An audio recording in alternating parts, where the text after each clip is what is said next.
With cameras mounted on a police cruiser, what we're looking at is a license plate directly across the street, 131-9161. Cops in San Leandro, California can capture and record license plates as they drive down any street, an efficient method to catch car thieves or pull over vehicles that show up in a criminal database. With technology and with smart, good policing, it allows us to keep our public safe. But when a local activist petitioned the police department and got a hold of the records on his car, he says he was stunned by what he saw. Did you think it was a case of Big Brother's gone too far?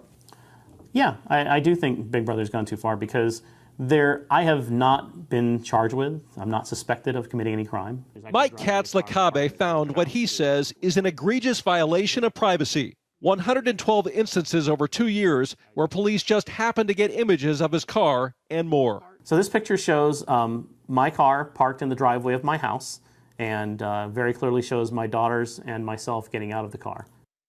The license plate scanner is always on. Anytime a police officer drives the car, it's recording, storing license plates on its servers. In just a few minutes, we watch the system record hundreds of plates. Police say the data can later be accessed to solve crimes. Everything from following leads on Amber Alerts to collecting unpaid tickets. But Katz-Lacabe says a line has clearly been crossed. Innocent people should not have their records being stored by law enforcement. Law enforcement, though, has wholeheartedly embraced this technology. More than a third of large police agencies are using automated plate readers, according to a 2010 study by George Mason University. There are 3 cameras on the roof, one on the left, one on the right, and one on the side. They capture plates instantaneously. Those plates are then cross-checked against suspect vehicles. So if a car comes across as being stolen, the officer will be instantly alerted.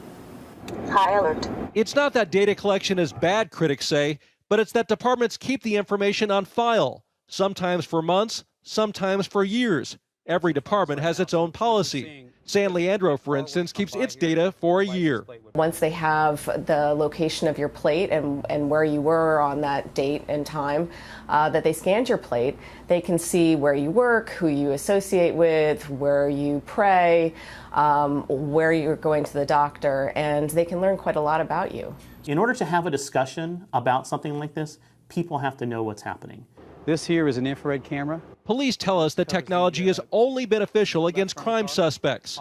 But in this new era of digital rights and privacy, some say there needs to be more transparency and limits to what information can be gathered and stored on citizens, doing nothing more than driving their cars.